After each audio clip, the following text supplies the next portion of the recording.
dire pourquoi maman a cette heure, pourquoi cela. Et quand je parle avec la famille, il dit, Père, c'est dur de supporter l'épreuve. Nous avons ces trois femmes qui se dirigent vers la tombe et s'interrogent qui roulera la pierre. C'est-à-dire, devant la mort, il y a un mystère. On ne comprend pas. Ça signifie l'espérance est partie de la personne que nous avons aimée. Si nous ne sommes pas différents de ces femmes. Nous sommes là, nous sommes dit, nous allons aussi rendre à Maman Thérèse le dernier hommage. Le témoignage. Et on dit, pour la personne que nous avons connue, au nom de la famille. Mais qu'est-ce qui nous arrive? L'attitude chrétienne ne doit pas se limiter au niveau de ses intentions. Rendre hommage. Elle se dirige. Elle se lamente. On ne comprend pas. Et voilà. On s'interroge, c'est quoi la mort? C'est ainsi qu'ils gardaient, quand ils ont conçu des pyramides, ils ont gardé les corps des personnages les plus importants parce qu'ils pensaient qu'un jour, ils pouvaient revenir à la vie. Sur les pharaons, parce qu'ils ont bien régné, ils ont bien dirigé le pays, on les garde un jour, ils pourront ressusciter, peut-être s'élever et revenir encore, peut-être pour diriger encore. C'est-à-dire qu'ils ont conçu des pyramides, on a eu des momies, des cadavres embaumés dedans, parce que l'idée est, elles ne sont pas du fer. Nous avons aussi cette conception de l'âme. Dans nos cultures, on va vous parler, ici c'est une vie, il y aura une autre vie de l'autre côté, le village des ancêtres. Et quand nous quittons ici, nous allons dans les villages des ancêtres. Mais le moment où la pierre est déjà roulée, le Christ nous donne une autre signification de la mort. La mort, ce n'est plus la fatalité, ce n'est pas cette barrière, ce n'est pas le mystère que nous voyons, que nous ne comprenons pas. La mort devient un passage vers la résurrection. Et nous l'avons écouté dans la première lecture. Et lorsque nous allons mourir, nous allons aussi ressusciter avec le Christ. Et c'est ça le fondement de notre foi, la foi chrétienne. Il n'y a pas une foi chrétienne sans la croyance à la résurrection. Ne sont plus partis. Ce n'est pas que nous les avons perdus. Ce n'est pas que nous avons la conviction de le dire, parce qu'au moins, j'ai eu le privilège de l'accompagner, sa vie. Il y a de cela, j'ai célébré une messe à l'occasion de son anniversaire de naissance. Et le bon combat, je n'ai pas aimé. Et nous pouvons dire, Maman Marie-Thérèse a supplé à Dieu et Dieu l'a aimé. Et peut-être les moments où nous sommes en train de chercher, peut-être pourquoi maintenant elle devait rester encore avec nous. Je pense que c'est les moments opportuns. Les moments où, comme nous avons écouté à la fin, que nous ne pouvons pas comprendre cela, l'esprit, nous ne pouvons pas comprendre la sagesse de Dieu, mais je pense que Dieu a trouvé bon qu'elle puisse partir. Elles ne vont pas donner pendant qu'elle vit. Et peut-être ça allait être pour elle encore un moment de joie. Lorsqu'on a donné les enfants, on vit peut-être dans la paix, mais peut-être, permettez-moi de vous dire que peut-être les derniers moments de Maman Thérèse n'étaient pas aussi faciles à agir. Et chacun pourra voir dans quelle mesure elle a contribué dans sa souffrance pour demander pardon à Dieu. Dans la plupart des cas, nous vivons comme les païens. Et lorsque nous regardons ici seulement à Kinshasa, dans notre pays, chaque avenue, nous avons une église. Mais regardez comment nous vivons. Si réellement l'homme congolais priait, on ne pouvait pas être là où nous sommes. On ne pouvait pas. Parce que la personne qui prie a l'amour de l'autre. Si je prie, je ne dois pas dilapider l'argent public pour mes fins privées. Je pense que peut-être il faudra qu'on puisse fermer les églises.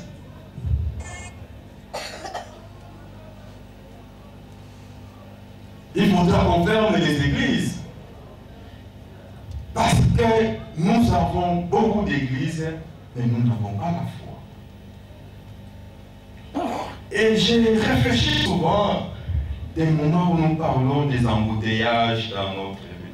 J'ai dit, mais les embouteillages que nous vivons, c'est les embouteillages de l'homme congolais. Ça, c'est juste l'expression que nous vivons. Dans nos institutions, les embouteillages, partout dans le travail.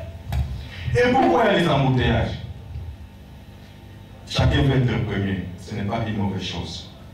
Mais si je dois vouloir être premier, je dois travailler. C'est-à-dire développer mes talents, mes capacités pour être premier. Mais chez nous les Congolais, ce n'est pas ça. Je dois être premier, je développe. Katusambula katusantisa makulu maluta munakinkembeli ya munakingunga ebasi bena mbasi mukwesisa nitu mama kunagata mfumuka banata bonsu batande mwana muntu kaluta vuanginga liyinga tusambila mfumu. Seigneur notre Dieu, fais miséricorde à ta servante, qu'elle n'ait pas à subir le châtiment pour ses fautes, puisqu'elle avait le désir de garder ta volonté. La vraie foi l'unissait ici-bas au peuple des fidèles. Que ta bonté l'unisse maintenant à la foule des anges, par Jésus, le Christ de notre Seigneur. Amen.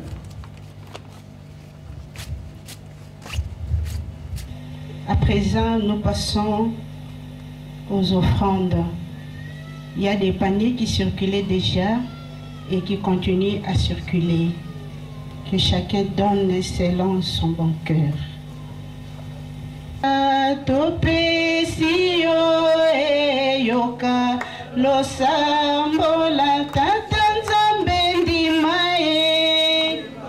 Et c'est un peu d'applaudir s'il vous plaît. Sambola biso baendi mama bonza topesi yoka lo sambola tata nzambe maendi mama bonza topesi.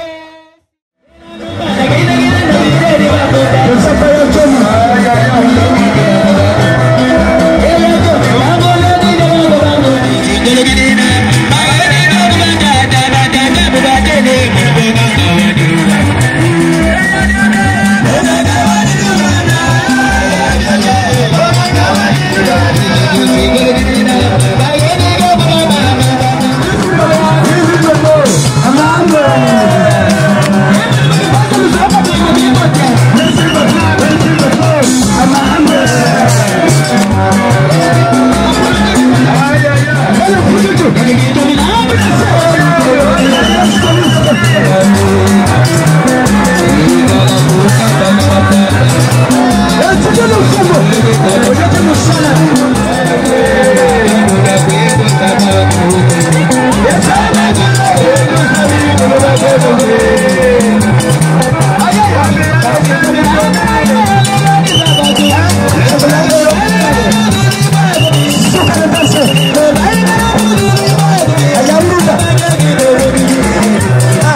Pardon.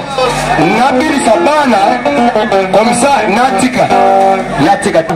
Ye betu bako ibao bangala toujours bana kaka. Buna tufuiri bana bakwenda longokanga ndinga iba kundi ube bonsule ba paya. Bonsule ba français. Ba français ba lobe boy. Iya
Thank you.